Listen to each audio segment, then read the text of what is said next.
All right, hey guys. So I've essentially tried to think of 50 ways to one to do a video for you guys. And the last time I did a video, I was talking about singles and how you look at yourself, how you feel about yourself, what you see when it comes to yourself. So this time I want to do one about the separation reads.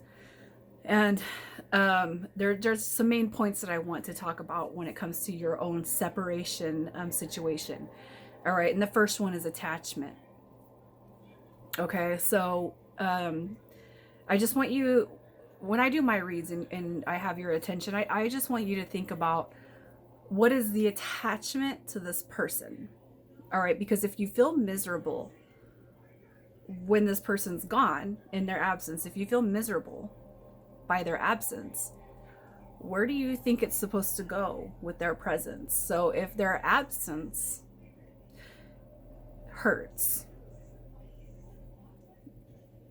how do you think the present, the future is going to affect you if you are attached to this person's presence and you're not detaching when they're absent? How would you guys feel about a future together is what I'm saying.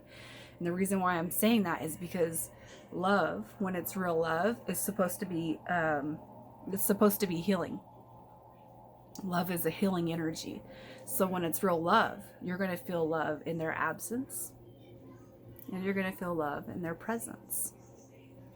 All right. So an example I want to make is I've had a long road. I have been single more in my adult life than I was ever coupled. And I feel like my biggest, my own soul contract I am coming into recognition is learning how to love and embody self-love for me. All right. So you guys have heard me talk about my twin flame journey. I'm pretty sure I brought it up in every single read. And the thing I want to say about that is when I first met who I feel is my twin, I was very attached, and so attached that I ended up speaking so much from my heart that I don't know what happened, but he ghosted, and he came back. We talk, we tell each other that we love each other all the time, and the feeling, the energy, even in his absence, is very, very healing and very loving. And I don't know if we'll ever be together in this lifetime. I really don't. But it's letting go of outcome. All right. So when we attach ourselves to situations, people, places, and things, when we have an attachment to it, the harder it is, all right, for us to accumulate that, whether it's money, weight loss, love. When we have an attachment, it's harder to maintain that, and it's because we fear, and that fear is coming from our ego.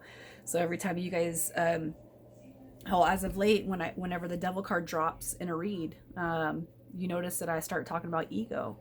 All right, and that's because a lot of us operate off ego. Even I do. I still do, and it's just something that I'm learning how to control. It's like detach. It's like money. Everybody wants money. Everybody wants money to be a part of their plan, but the only way that you can have money is to not fear money a place in your life. And I've learned that. And I'm not rich. I don't have a big fancy mansion. But I'm accumulating wealth, and I tell myself every day, I am wealthy. I am abundant. I am receiving my ultimate fulfillment, and that's in money. It's in love. It's in everything. So kind of back to the separation situation. All right. You want to call this person in, pray for their healing. You want this person to come back to you, pray for their healing, and have faith that they are being healed when you pray for their return. All right. Because if you're sitting here and you're like, I don't want this and I don't want that, you got to take the negative connotation out of what you're saying to the universe or how you're saying your prayers. All right. I don't want this guy to come back and cheat on me. And I don't want this woman to come back and take my money. So the universe does not recognize negative connotations. So you take the negative connotation that, and you're telling the universe your fears. And the universe only recognizes positive energy. So you're projecting your fears out to the universe, and that's being received. So I know I've done reads for some of you, and you're like, this person still isn't talking to me. They're not talking to me. They're not talking to me. And I don't have to tell you guys that it's because you're fearing that they're not going to talk to you. You're fearing the worst. You're not giving it even a chance to heal. You're fearing the worst. You got to, if you really want somebody back, you need to start praying for them to heal, and actually mean that from your heart. Now, if you don't want this person back, it's fine. Release them. I bid you well, man.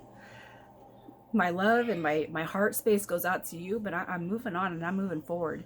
And for those of you who have been in toxic situations, and you kind of come into tarot and you're spying on this person, it's like, and you're like, I don't want this person back. Well, I've done reads where people are like, it sounds like a toxic ex, and I'm not looking for them to come back. But I almost feel that sometimes, and I'm not saying it to any of my subscribers, it could just be some person.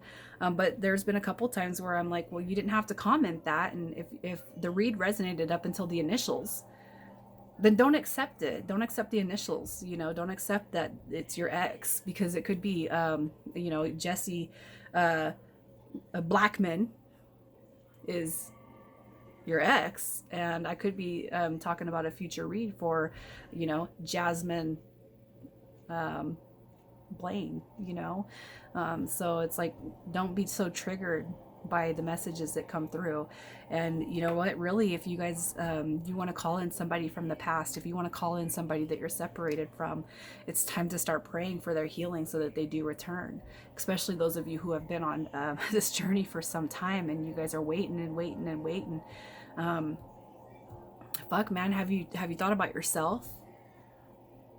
Have you thought about what you deserve? Have you thought about your own health and your own mental stability? And have you thought about what you deserve? It's time to release, man. Write a letter to this person and release them, especially if you don't feel in your heart that they're coming back, even if the situation resonated. There's a ton of people that go through the same scenarios, and that just might not be your situation. That's the thing about general reads, is I might be channeling a situation that happened to you 12 years ago, and you have never been able to shake this person, and it could just be that somebody has experienced the same thing from the other day. And you guys just need to kind of think about that, it's because you guys haven't done energetic cord releases. You guys haven't done a forgiveness. It's like, what does your heart say? What does your intuition say about this connection? Is this person supposed to be in your life? Because if they are, it's time to write a letter to this person and release any and all expectations of the past, so that you guys can have this future, and then write a letter to your future selves. A lot of people, what I see is, you guys try to call back in this person, and I've had confirmations that everybody's coming back in, and then boom, something shitty happens. You're calling in this person, but what you're not doing is you're not calling in the type of relationship that you want with this person. And it's not I can tell you what's going to happen. I channel energy, but I can't tell you.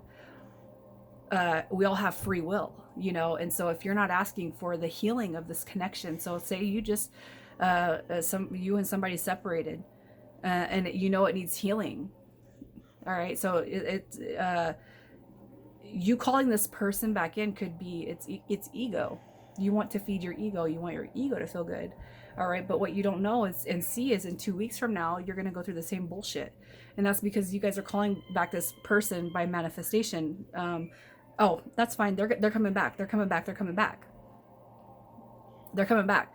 But what you haven't thought about is the type of relationship you want moving forward. So a lot of people don't escalate. It's like, write down what you want to see out of this connection. Write down the type of relationship. When you put pen to paper, man, the universe hears you. And when you write from your heart, the universe hears you. And it's fine to ask somebody from the past to come back in, but do you want a repetition of the past? Or do you want something new? Because you really love this person and you could see potential in the connection. It's time to start writing down where you want to see the relationship go, how you want this person to treat you, how you want to treat them, how you want to treat their kids, how you know how you want them to treat your kids, how you want to treat their kids. There's a lot of things, and people are so they go off fear, and so that they don't technically get their perfect relationship, and it's because they're just so concerned about having that person back. But does that person even deserve you? Does that person deserve you? And have you told yourself that? You know, instead of asking yourself, why are you fucked up? And why does shitty shit always happen to you? Have you actually asked yourself, does this person deserve me? Probably not. They probably don't deserve you. And once you start your own healing and forgiving and releasing, I've done all of this just by writing letters and burning. That's what I do. I write, burn, purge, release. Do they deserve you? Because I see a lot of your guys' comments sometimes, and the situations seem really, really shitty. And it's like, why would you even want that person back? Do they deserve you?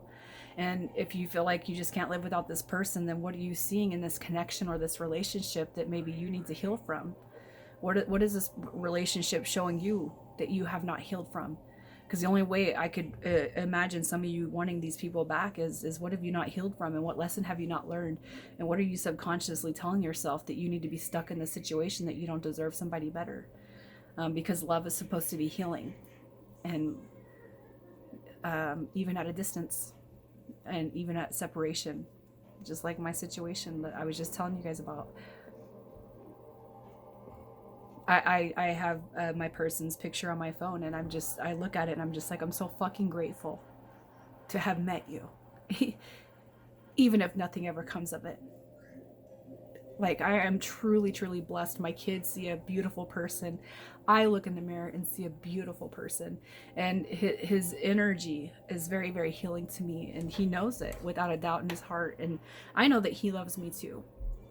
And when it comes to the alignment, I don't know what's going to happen. All I can say is that I feel like I'm on a twin journey, and for whatever the spiritual process is, we are not in alignment. We're not in alignment. And it's not just him, it's me too. There's some things that are being worked behind the scenes that we don't see. And so back to you guys that are on the twin journey, that you feel like you're on a twin journey. If we're holding on to attachment and we're trying to hold on to what's going to happen, it's not going to, our fear is driving that. Our fear is the driving force behind that. And it's not going to happen because we embody fear. And when it comes to the twin journey, this is such a special journey that if you guys are not in a perfect alignment, it's not going to happen this lifetime.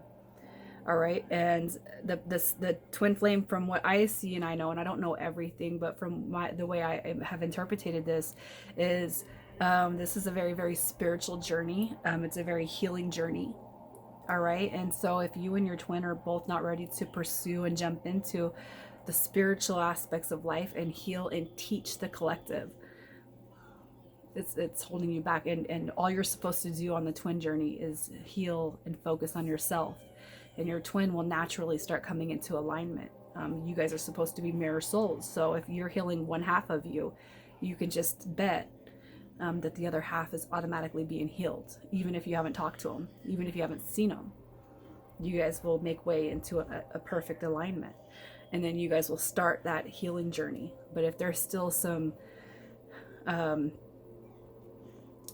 fear and some ego driven factors, and we fear loss, it's going to take longer. All right. It's like with money. You guys, everybody wants money. And I'm a single mom. I got a bunch of kids, and money has always been a factor for me. And it wasn't until I even embarked on this spiritual journey that I was like, holy shit, I know how to call in money. And I can call it in like that. Even today, I woke up and I'm like, I'm going to make $500 today. I'm going to make $500 today. I am making $500 every day moving forward. And I'm probably at 50% of that right now. And we're at half the day. I am. So I guess one of the physical ways that I do that is I listen to 963 hertz. I'll do some breathing exercises, and I envision a cord going from my crown to the furthest star in the sky, and then I ground to Mother Earth Gaia. All right, and then what I do after I clear my head is I just envision this tunnel of money coming straight into my person, to me, because I am energy. Money is energy. Energy is everything. We are one. I am connected. All right, and that's the best way I can tell you on manifestations. The other way is just writing down what you want. Start small. Fold up your paper, even in love. Fold up your paper and put it away. All right. Um, I'm working with a friend who is having trouble getting pregnant, and it's she went through some things when she was young, and it's like you got to release that shit.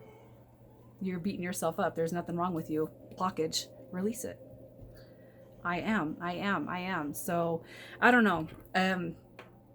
My only goal with this video was to at least help one or two people that I don't talk to. I don't talk to a lot of people on the day to day. I keep to myself. I deal with kids, but it's been on my heart to do this. And the biggest thing I want to tell you, especially when it comes to love, is if it's not healing you when they're away, you know, I can almost guarantee that it wasn't healing you when you were with them. All right, and if you truly want to be back with this person, just start praying for their healing. Because if you're not praying for their healing and you're just praying for the return, nothing's going to be healed. It's not going to be healed. So you guys need to write down what you want to come from this relationship, and if it's meant to be there, it will. And as you forgive and heal and release, if it's not supposed to come back to you, man, something better is supposed to. Something better is waiting. But God and your angels and spirit guides are saying, we're just waiting for you to release this person, and we're going to send you somebody better. It's true. It's true. So I don't know. I think I'm gonna leave it right here. I don't I don't do these very often. I feel like I haven't cussed enough. You guys, thank you so much for being here.